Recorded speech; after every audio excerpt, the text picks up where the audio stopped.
What's going on there, YouTube? This is Quinn, that Snazzy iPhone guy, and this is the video review of the CaseCrown Chameleon case for iPhone 4, and it works with both the Verizon and AT&T models, so that's nice to see.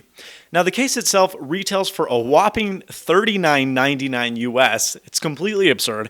You're never actually going to pay full retail for this price, or for this case. Even on CaseCrown's own website, it's like $32.95, and I could find it significantly cheaper on separate online resellers. Get this. On Amazon, I found it for $5.21. Five freaking bucks. So don't ever pay retail. If you think retail's a good deal, don't ever. And then you can even almost always go through a reseller and get a cheaper price than what is actually on CaseCrown's website.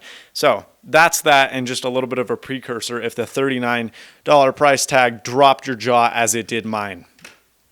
Now, as the case is named, Chameleon, it kind of takes after this cool chameleon effect, and it's able to quote-unquote change colors. Now, this is the blue and purple model, and depending on the angle in which the case is looked at, it does display a different hue.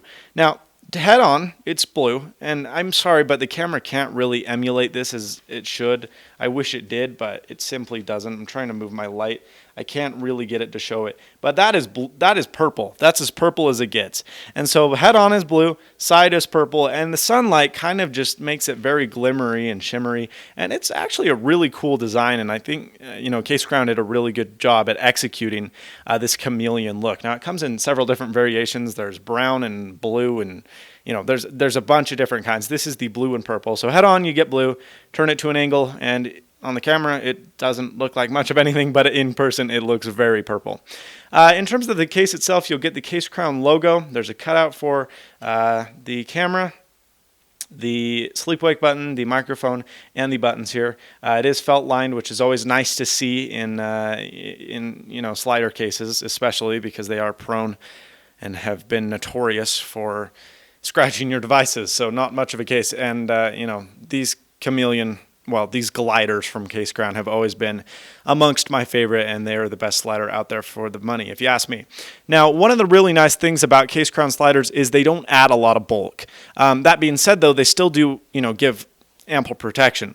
The in-case stuff I've never really liked ever, because the CaseCrown sliders are huge. They add some serious munchins to your device. And, the CaseCrown glider is a lot sleeker. It almost feels like a snap-on case. It's super, I shouldn't say that. It's super durable, but it doesn't add hardly any bulk, which is nice to see. That being said, though, it's extremely tight to get on, and this case is extremely hard to get on and off. So, if you're pulling this out to dock, it's not the most simple thing ever, and it does take quite a bit of patience and or muscles. So, it's just one thing to note, and that was a definite downside, is it takes some serious work to get on and off. That's not something I've been particularly keen of, especially because the dock connector only really works with the smaller inline cables. You have your speaker and microphone access, which is great, and then you have your 30-pin dock connector down here on the bottom. Now, if you have a car stereo system like I do, or you use a non-authorized or non-Apple 30-pin dock connector, you may notice some issues. Now, the 30-pin one that Apple provides is perfectly cut out, but if you try and use a fatter cable, it ain't going to fly. That's an exact fit, and if you try, I even have a couple Belkin cables that are just 30-pin dock connector cables. They're just not the really expensive, overpriced Apple ones. No go. They don't fit. So you got to get the ones that are the exact dimensions of the Apple one. Kind of disappointing, because every time I'm in my car, I have to pull the bottom of this case off, which usually isn't an issue, but like I just stated, it's extremely hard to get off. So it has been, kind of a wrestle to get my iPhone to work with my car stereo system because of this case, and it's not something I'm incredibly keen of. If we take a look at the side of the device, you're going to see these grippers here. I don't think they do a whole lot. Cosmetically, they look cool. Sure, maybe they do add a tiny bit of grip, but I don't really notice any. I don't really feel as though I'm benefiting from these. They just seem more cosmetic than actually functional. But if we move to the volume rocker here, you can see that this is fully opened. On the AT&T model, it's perfectly in line. This is Verizon compatible, but you will notice that on Verizon, your buttons are kind of jammed near the bottom. They all still do fit inside the case, but they don't fit quite as well and quite as centered as the AT&T iPhone. So for you Verizon users, that may irritate you ever so slightly. On top, we have access to the headphone jack and the microphone, and then of course we have access to our sleep-wake button. Like I said, the case is really thin. It's, it doesn't add hardly any bulk. It feels like you have good protection, and I'm not nervous to drop this. I've actually dropped it a couple times, not on purpose, but it has protected without any issues whatsoever. Now, if you take a look there, by the way, I'm using a transparent back that's the exact same dimensions as the original. I even put the black one back on to make sure that that really unusually tight fit wasn't, in fact, this clear cover, which it wasn't. So, I mean, this case just fits abnormally tight. But there are no flash issues, which is really good to hear. There's a lot of cases, too many cases out there that do have that very irritating, very annoying flash issue. I took probably 20 pictures with the flash with this case on, and I got no glare. So that's really good to hear. Two things that are really stupid about this case. The first one is, as I already stated, how difficult it is to pull that bottom piece off, and how difficult it is to take the case off, which for most people is probably good. But again, if you don't have that dock connector, it's very annoying. But they include a screen shield. Okay, great. Screen shields are fantastic. The problem with the screen shield they include is it doesn't work with the case.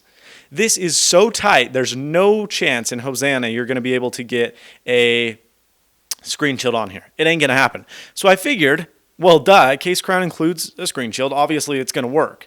No, the CaseCrown screen shield fits as a normal size screen shield. Well, it does, and it peels up. When you try and apply this case on your device, it peels the screen shield off the device. So the screen shield that they included, at least the one they included in my box, and yours may be different. I may have been stupid at installing it, but I even lined it up when the case was on. It doesn't fit. The screen shield they include with this case does not work with this case. Very stupid.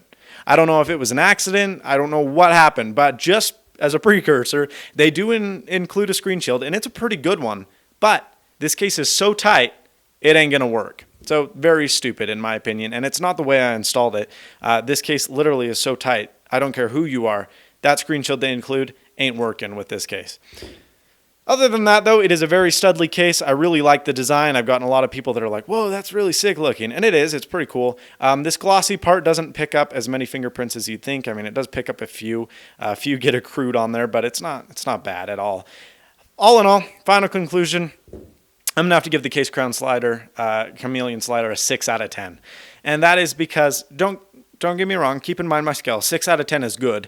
But there are those few annoying things, how hard it is to take on and off, the fact that it doesn't work with, regular, I guess, non-regular 30-pin dock connectors, and the fact that the screen shield included does not actually work with the case. That and the absolutely absurd $40 price tag make for not so great of a pricing. Of course, you can find this case for very cheap. As I stated, $5 on Amazon. If you've got $5, buy this case. For $5, this is hands down the best case you'll ever find. I don't know how long that Amazon sale is going to last. I don't know what is up with that, but dang, that's a good deal. I'd say if you're looking to spend under $30, this is a good option. If you're spending over $35, take a look at a couple of the other options out there, because this may not be the best case for the money. Thanks so much for watching. This is Quinn, that's Snazzy iPhone Guy, and as always, stay snazzy. See you later, folks.